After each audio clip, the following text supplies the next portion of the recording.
क्या आप जानते हैं कि परमेश्वर ने अपने चुने हुए राष्ट्र के लिए, अपने चुने हुए लोगों के लिए एक दंड सुरक्षित रखा है और वो दंड सारे दंडों को फीका करता है। क्या आप उस दंड के बारे में जानना चाहते हैं? तो हमारी इस आराधना में बने रहिए। आप सबों को जय मसीह की। आइए हम प्रार्थना करें। पिता परमेश्वर, हम आपके पास आते हैं, प्रार्थना करते हैं आज की आराधना के लिए। वचन का पढ़ा जाना, वचन का बोला जाना और आराधना में गीतों का गाया जाना सिर्फ और सिर्फ आपको महिमा देने वाला हो। इस छोटी सी प्रार्थना को अपने प्यारे बेटे प्रभु यीशु मसीह के नाम से सुनिए, कबूल की जाए। आमीन। आइए हम परमेश्वर की महिमा के लिए एक गीत गाते हैं। धन्यवाद प्रभु इस दिन के लिए।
बाइबल एक आत्मिक और ऐतिहासिक दस्तावेज है।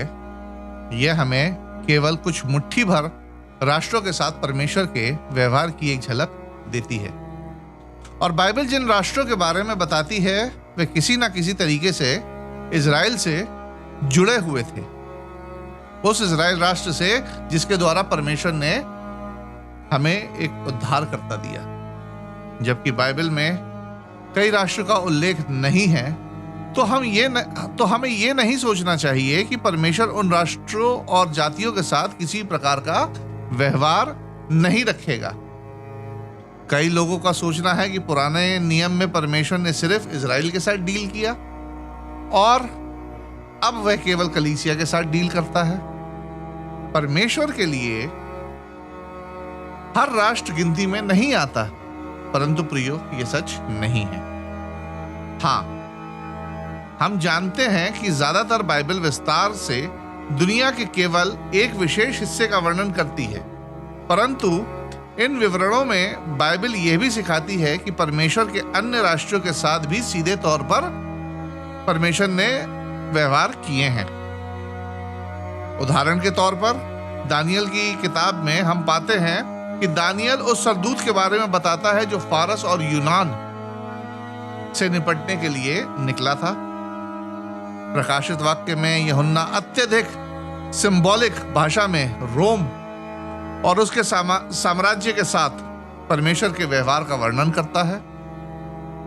यीशु मसीह मत्ती 25 में राष्ट्रों के न्याय की चर्चा करते हैं और मत्ती 28 में वे सभी गोत्रों में, सभी भाषाओं में तथा सभी राष्ट्रों में सुसमाचार पहुंचाने की हमें आज्ञा देते हैं।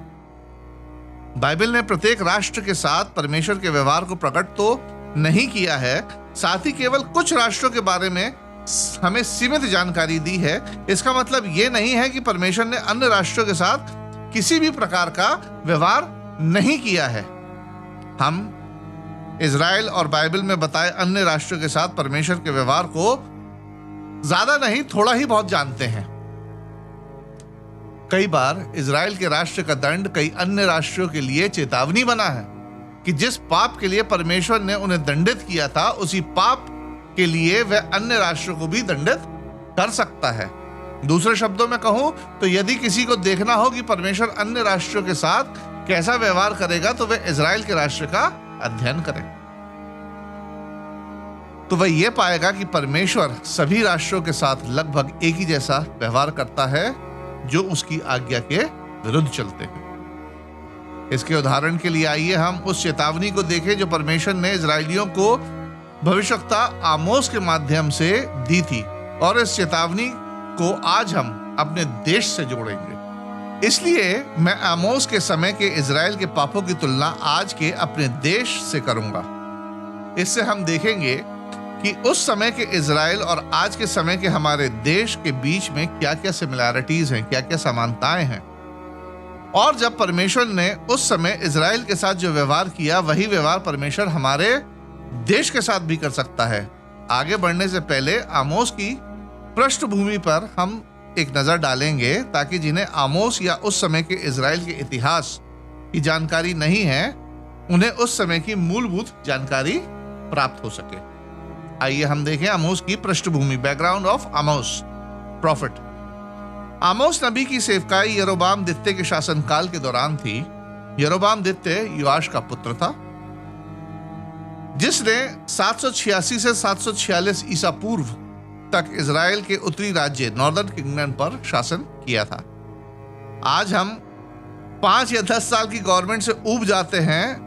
हमें परमेश्वर का धन्यवाद करना चाहिए कि उसने हमें हर 5 साल में सरकार के प्रति निर्णय लेने का मौका दिया है।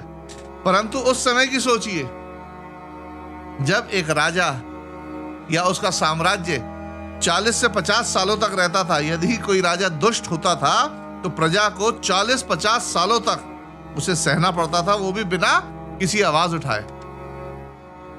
यहोशू की अगुवाई में यहूदी लगभग 1400 ईसा पूर्व प्रतिज्ञा किए हुए देश में बस गए थे। इस समय उनके कुल या उनके कबीले न्यायियों द्वारा शासित किए जाते थे, और यह सिलसिला कई 100 वर्षों तक चलता रहा, जब तक कि सभी गोत्र को एक राजा के अधीन नहीं किया गया था।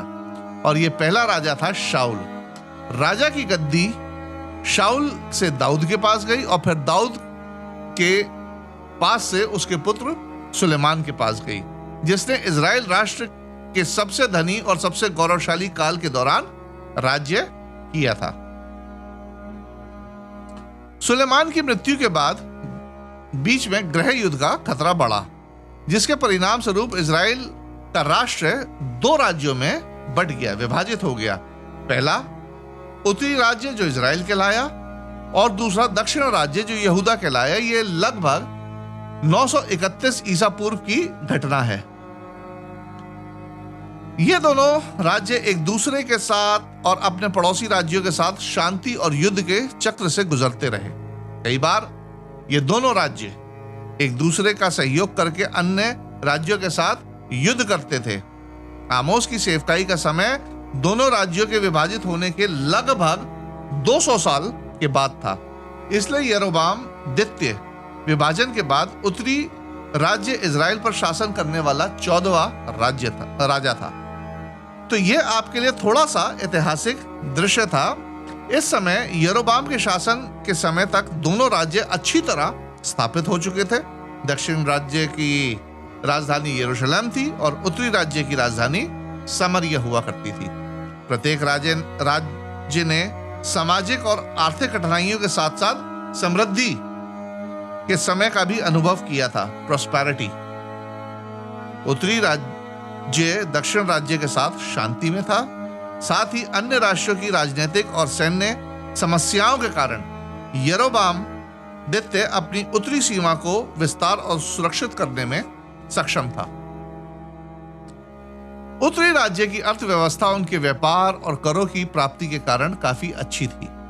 इस महान समृद्धि और तेजी से आर्थिक विकास के साथ उत्तरी राज्यों में कई सामाजिक बुराइयां भी मौजूद थी, जैसे अमीर और गरीब के बीच में एक बहुत बड़ी खाई थी।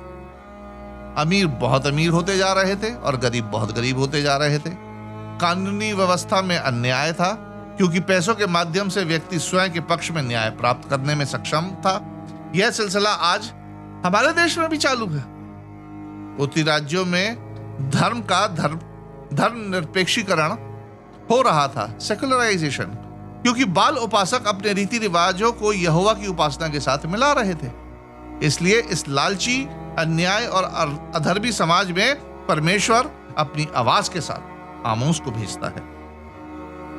आमोस के बारे में एक दिलचस्प बात यह है कि वह दक्षिण राज्य से था और परमेश्वर द्वारा उत्तरी राज्य में उसे उसकी बात को रखने के लिए परमेश्वर ने अपनी प्रोफेसी करने के लिए उसे उत्तरी राज्य में भेजा, ठीक योना की तरह।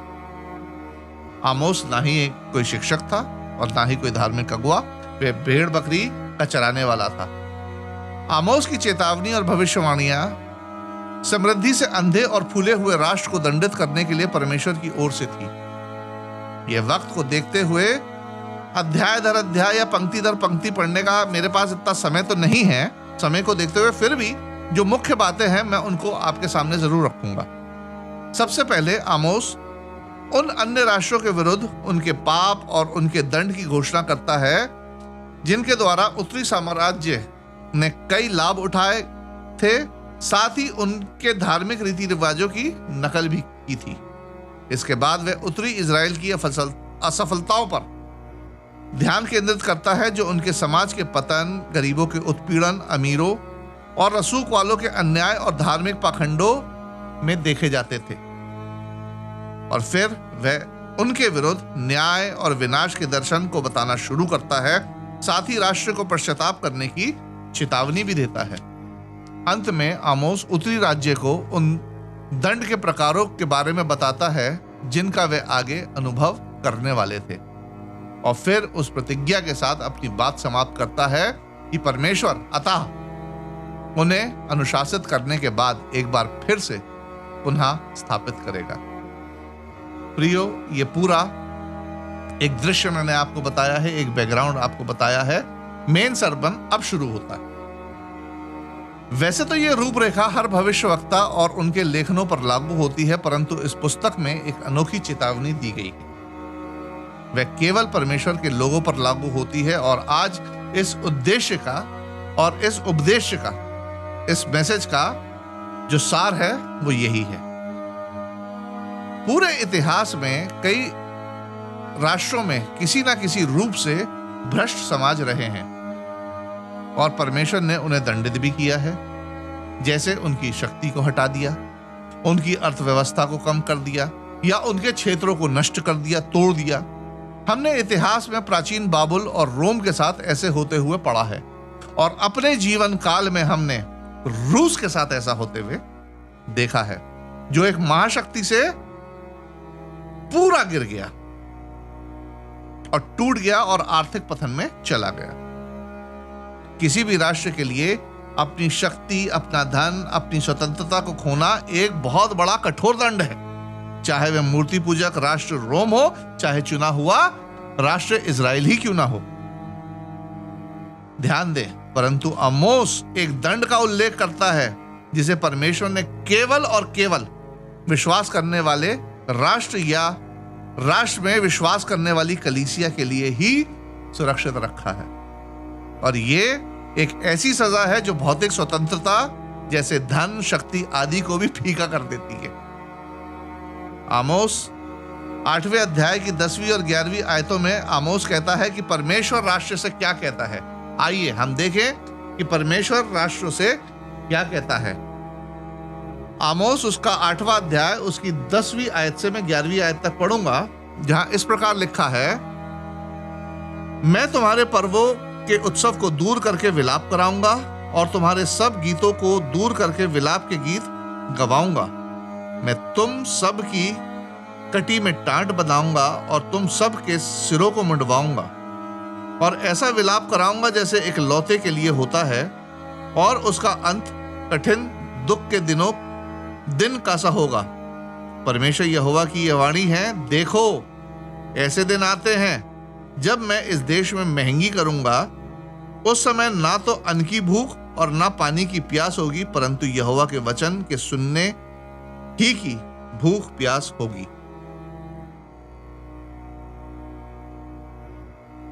यह एक बहुत ही असामान्य दंड है जिसके बारे में आमोस कह रहा है।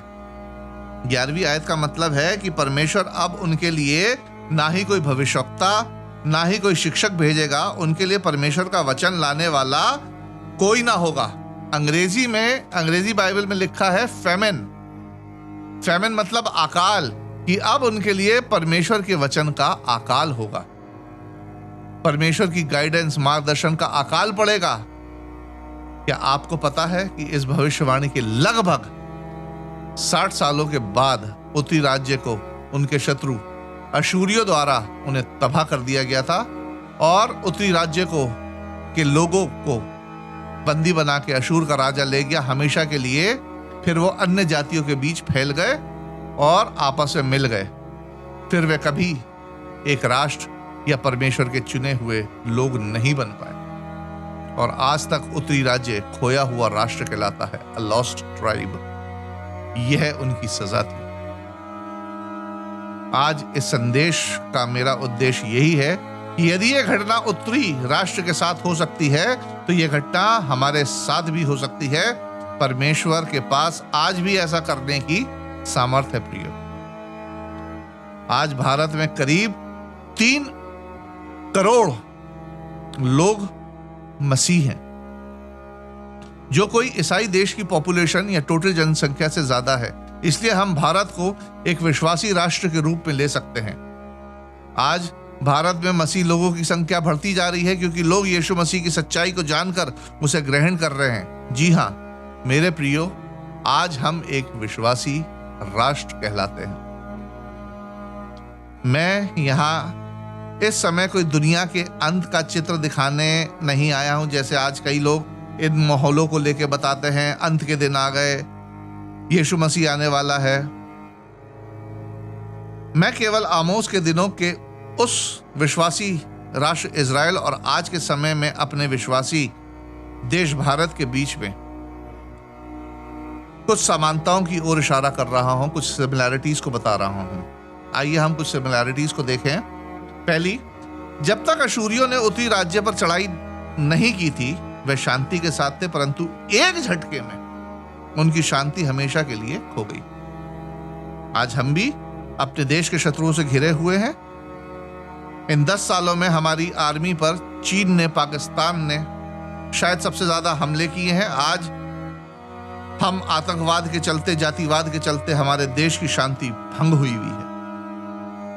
उत्तरी राज्य हमले से पहले अच्छी अर्थव्यवस्था का सामना कर रहे थे, परंतु एक झटके में उनकी अच्छी अर्थव्यवस्था गुलामी में बदल गई। 7-8 साल पहले 2013 में हमारी जीडीपी 6.4 थी। हमारे देश की गिनती बढ़ते हुए देशों में आ गई थी, परंतु आज की हमारी जीडीपी 1.3% है और आज हमारी गिनती गिरते हुए राष्ट्रों में आती है। मैं आपको बता दूं जीडीपी क्या होता है।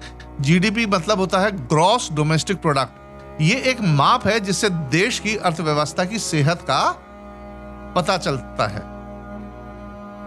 इस कोविड की महामारी के चलते हमारी अर्थव्यवस्था प्रियो अब 0 से नीचे गिरती जा रही है। आज तक अमीरों और गरीबों में इतनी बड़ी खाई नजर नहीं आई थी। आज पूरे भारत का पैसा सिर्फ चंद लोगों के पास इकट्ठा है। आज अमीर तो और अमीर होते जा रहे हैं और गरीब और गरीब होते जा रहे हैं, ठीक उस समय इजराइल की तरह। आज उस समय की तरह हमारी न्याय प्रणाली भी अमीरों और ताकतवर लोगों के हाथ में है। आज भी उस समय के समान हमारे देश में भ्रष्टाचार चरम सीमा पे है। आमोस के दिनों में लोग अधिक धर्मनिरपेक्ष होते जा रहे थे। दे वर बिकमिंग मोर सेक्युलराइज्ड। धार्मिकता की जगह पाखंड रीति रिवाज ज्यादा प्रचलित थे। आज हमारी कलीसियाएं रीति रिवाजों पर ज्यादा ध्यान दे रही हैं, ना कि आत्मिकता पर।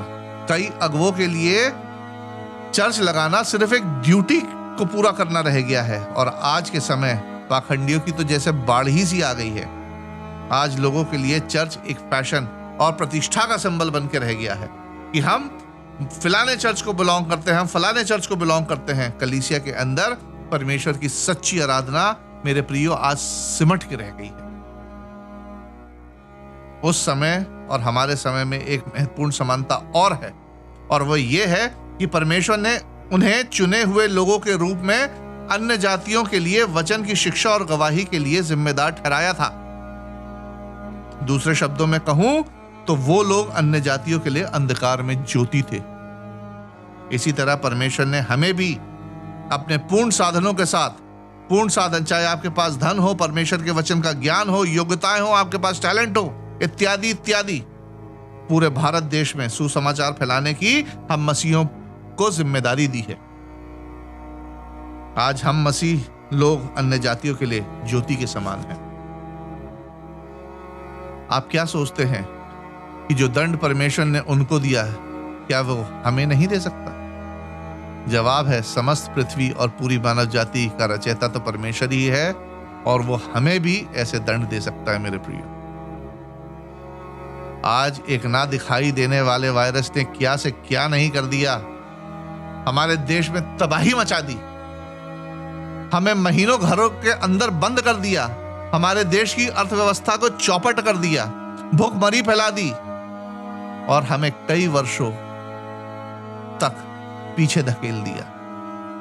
सोचिए, जब एक छोटा सा वायरस ये सब कर सकता है तो परमेश्वर चाहे तो वो क्या से क्या नहीं कर सकता। अब जरा इस बारे में सोचिए, क्या ये संभव नहीं कि हम इस देश में अपने मसीह होने की आइडेंटिटी, अपनी पहचान को खो दें, जैसा उस समय इजरायलियों ने चुने हुए की पहचान को खो दिया था। प्रियो, ऐसा नहीं है कि यदि हर मसीह अपनी पहचान खो दे तो सुसमाचार भी अपनी शक्ति को खो देगा। ना, सुसमाचार अपनी सामर्थ्य को कभी नहीं खोएगा, परंतु हाँ, यदि हम सचेत नहीं हुए तो शायद परमेश्वर हम पर से अपना मार्गदर्शन, अपनी सुरक्षा और हमारी मसीह होने की जिम्मेदारी को जरूर हटा सकता है। ऐसा नहीं है कि सुसमाचार प्रचार नहीं किया जाएगा या कलीसियाओं का सत्यानाश हो जाएगा, क्योंकि बाइबल हमसे यह वादा करती है और ये बताती है कि अधलोक के फाटक कलीसिया पर कभी प्रबल ना होंगे। प्रियो, परमेश्वर ने हमेशा के लिए उत्तरी राज्य इजराइल को खत्म कर दिया, फिर भी उसका कार्य, उसकी योजना पूरी हुई। आज भी परमेश्वर का कार्य तो पूरा होगा, परंतु कहीं ऐसा ना हो कि वह अपनी उद्धार की अनंत जीवन की योजना से हमें बाहर निकाल दे। ऐसा ना हो कि जो सुसमाचार फैलाने का कार्य हम मसीहों को दिया गया है, परमेश्वर हमसे ये अधिकार वापस लेकर दूसरों को दे दे। और आज ऐसा हो ही रहा है। आज कितने बॉर्न क्रिश्चियंस हैं, वो सिर्फ अपनी मौज मस्ती में लगे हैं, और पूरा का पूरा बीड़ा जो है, जो कन्वर्टेड क्रिश्चियंस हैं, वो आज सुसमाचार फैला रहे हैं। प्रियो, परमेश्वर की आशीषों को बनाए रखने के लिए हमें मजबूत अर्थव्यवस्था या मजबूत सेना की जरूरत नहीं है। एक मसीह के रूप में अपने आप को बनाए रखने के लिए हमें विश्वास की, परमेश्वर की इच्छा की और उसकी आज्ञाओं पर चलने की आवश्यकता है। प्रियो, आज हमें इस तथ्य पर ध्यान देना चाहिए कि परमेश्वर राष्ट्रों को, राजाओं को और प्रजाओं को विनम्र करना जानता है। वह ऐसी स्थितियां पैदा कर सकता है जहां आत्मिक अकाल पड़े और लोगों के पास ना ही आशा हो, ना ही उद्धार हो। और आज हम ऐसी स्थितियों को देख रहे हैं और फिर भी हम इनको हल्का ले रहे हैं। मुझे याद है कि जब मैं 5वीं और 6वीं क्लास में था, तब एक प्रचारक अंकल के साथ सड़क पर प्रचार करने और पैम्फलेट बांटने जाया करता था, परंतु मैंने शायद 20 साल से कोई पैम्फलेट नहीं देखा। जितना पहले खुले में बिना डर के लोग प्रचार करते थे, उतना ही आज प्रचार पर प्रतिबंध लग रहा है और मसीह लोग अपनी सुसमाचार प्रचार की जिम्मेदारियों से भाग रहे हैं, या फिर प्रचार करने में या परमेश्वर का कार्य करने में लज्जाते हैं। पौलुस स्पष्ट कहता है, और हम मसीहों को भी स्पष्ट कहना चाहिए, कि मैं सुसमाचार से नहीं लज्जाता। इसलिए प्रियो, परमेश्वर के दंड से और वचन के अकाल से बचने के लिए मैं आपको प्रोत्साहित करता हूं। आइए हम अपनी स्वतंत्रता का उपयोग करके परमेश्वर के प्रति और अपने राष्ट्र के प्रति अपनी जिम्मेदारियों को समझें। उत्तरी राज्य में यह राजाओं की जिम्मेदारी थी कि चुने होने के कारण अन्य जातियों के लिए ज्योति बने और धार्मिकता की राह दिखाएं, परंतु यरोबाम और उनके पूर्वज इस काम में नाकाम रहे और उनकी कीमत पूरे देश को चुकानी पड़ी। आज रजवाड़े तो नहीं रहे, परंतु इस लोकतंत्र में यह जिम्मेदारी हम मसीहों पर आती है मेरे प्रियो, कि अपने राष्ट्र के लिए और अन्य जातियों के लिए अंधेरे में ज्योति का कार्य करें। मैं ये नहीं कह रहा कि सड़क पर जाकर पर्चे बांटें, चिल्ला चिल्ला कर प्रचार करें, परंतु परमेश्वर ने आपको जो भी साधन दिए हैं उनका उपयोग परमेश्वर की योजना को पूरा करने में लगाएं। आज कई ऐसे प्रचारक हैं जो अपने लक्ष्य को जानकर भूखे प्यासे अपने परिवार को मूलभूत चीजों से वंचित रखकर प्रचार में लगे हुए हैं। ऐसे प्रचारकों का मन से और अपने धन से सहयोग कीजिए। परमेश्वर के राज्य के निर्माण के लिए छोटे से छोटा कार्य भी परमेश्वर को ग्रहण योग्य होता है। परमेश्वर के दंड और वचन के अकाल से बचने का दूसरा तरीका है कि अपनी अपनी बाइबलें उठाइए और उनका अध्ययन करें और कराइए। आज बड़े दुख की बात है कि अधिकतर कलीसियाओं में बाइबल के अध्ययन नहीं करवाए जाते। यदि पास्टर साहब अध्ययन कराना चाहते भी हैं तो कलीसिया के सदस्य, चाहे युवा हो चाहे प्राचीन हो, बाइबल के अध्ययन में अपनी रुचि नहीं दिखाते। कितने प्रचारक बाइबल का अध्ययन ऑनलाइन मीडिया से, यूट्यूब से, फेसबुक से कराते हैं, तो बेचारा प्रचारक लोगों की रुचि और उपस्थिति देखकर ही निराश हो जाता है। जब तक स्वयं आपको बाइबल की जानकारी नहीं होगी तो आप दूसरों को सुसमाचार कैसे सुनाओगे? व्हाट्सएप पर लोग बेहुदा जोक्स अपने मित्रों को फॉरवर्ड तो करते हैं, परंतु बाइबल की शिक्षा फॉरवर्ड करने में लग जाते हैं। एक चीज और, आज मसीह लोग बाइबल की आयतें, बाइबल के संदेश मसीह लोगों को ही फॉरवर्ड करते हैं। और सोचते हैं कि हमारे प्रचार का कार्य पूरा हो गया, परंतु अपने नॉन क्रिश्चियन दोस्तों को वचन भेजने से लज्जाते हैं। प्रियो, मसीह लोग तो बचे हुए हैं, परंतु आज हम पे जिम्मेदारी है कि हमें अन्य जातियों को और अन्य लोगों को बचाना है। डॉक्टर की आवश्यकता मरीज को होती है, स्वस्थ आदमी को नहीं होती।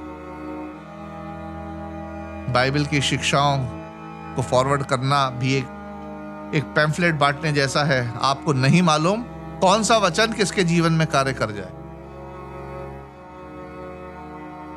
प्रिय, लोगों के जीवन इस वचन से बचे हैं, और यदि आपके द्वारा भेजा गया कोई भी वचन किसी को बचाता है तो उसका श्रेय बिना किसी पक्षपात के आप ही को मिलेगा। तीसरी बात, परमेश्वर के दंड और वचन के अकाल से बचने का तीसरा और अंतिम तरीका, अपना जीवन प्रार्थना का जीवन बनाए और अपनी प्रार्थनाओं में अपने देश और देश के लोगों के ऊपर परमेश्वर की दया और भलाई को मांगे कि परमेश्वर हमारे देश में ऐसी बेदारी लाए कि हर एक भारतीय घुटना परमेश्वर के आगे झुक जाए, हर एक भारतीय जन बचाया जाए, जिससे हमारे देश पर परमेश्वर की भलाई और कृपा बनी रहे और हमारा देश इस अंधियारे संसार में ज्योति की तरह चमके और पूरी दुनिया ये कह सके कि ये भारत देश परमेश्वर का चुना हुआ देश है। प्रियो, हमारा परमेश्वर वो परमेश्वर है जो 10 धर्मी लोगों के पीछे देश पर दया करता है और आशीष देता है। आज मैं आपको आमंत्रित करता हूं कि परमेश्वर के वचन की अहमियत जानकर यीशु मसीह के प्रेम का संदेश अपने आसपास फैलाना शुरू करें। प्रियो, यीशु मसीह ने कहा है, मनुष्य केवल रोटी से नहीं परंतु हर एक वचन से जो परमेश्वर के मुख से निकलता है जीवित रहेगा। यदि वचन का अकाल पड़ गया तो हम लोग मुर्दे घोषित हो जाएंगे। इसलिए ये जागने का समय है। इसलिए मैं अपने मसीह भाइयों से आग्रह करता हूं कि जागिए, जागिए और मसीह का सुसमाचार फैलाने में आगे आइए। परमेश्वर इस वचन के द्वारा आप सबको आशीषित करे। जय मसीह। आइए हम प्रार्थना करें। धन्यवाद, धन्यवाद जीवित महान सर्वशक्तिमान पिता परमेश्वर, प्रभु यीशु मसीह के नाम में आज की संध्या तेरे सम्मुख आई हूँ। धन्यवाद देती हूँ मेरे खुदावन, तूने ऐसा मौका दिया है कि हम तेरी स्तुति आराधना करने पाते हैं, गीत को गाने पाते हैं, तेरे वचन को सुनाने पाते हैं, प्रभु तुझसे प्रार्थना करने पाते हैं। धन्यवाद देते हैं आज की आराधना में तेरी उपस्थिति के लिए। धन्यवाद देती हूँ मेरे खुदावन, आज की संपूर्ण आराधना तुझको ग्रहण योग्य होवे।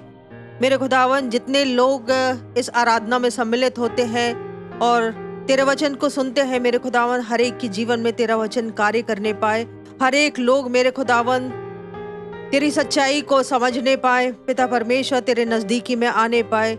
इस देश के लिए प्रार्थना करते हैं मेरे खुदावन, इस देश को बचा ले मेरे खुदावन, इस देश के लोगों को बचा ले मेरे खुदावन। जितने लोगों ने अभी तक तेरा वचन नहीं सुना है, एक एक लोगों के पास तेरा वचन पहुंचाया जाए और तेरे वचन को सुनकर हर एक लोग तेरे नजदीकी में आने पाए, हर एक आत्माएं तेरे लिए बचाई जावे प्रभु। ये देश तेरे लिए बचाया जाए मेरे खुदावन, और इस संसार में ये देश, हमारा देश, भारत देश एक ज्योति की नाई ठहरे मेरे खुदावन। धन्यवाद, धन्यवाद देते अब तक हम सबों को संभाला, सुरक्षित रखा प्रभु। धन्यवाद देते हैं प्रभु, अनुग्रह और दया को कीजिए मेरे खुदावन कि हम जितना ज्यादा से ज्यादा हो तेरे वचन को लोगों तक पहुंचा सके प्रभु। सारी आराधना के लिए धन्यवाद प्रभु, तेरी उपस्थिति के लिए एक बार फिर तुझे धन्यवाद देते हुए इस विनती को प्रभु यीशु मसीह के प्यारे पवित्र और मीठे नाम में मांगती हूँ, आमीन।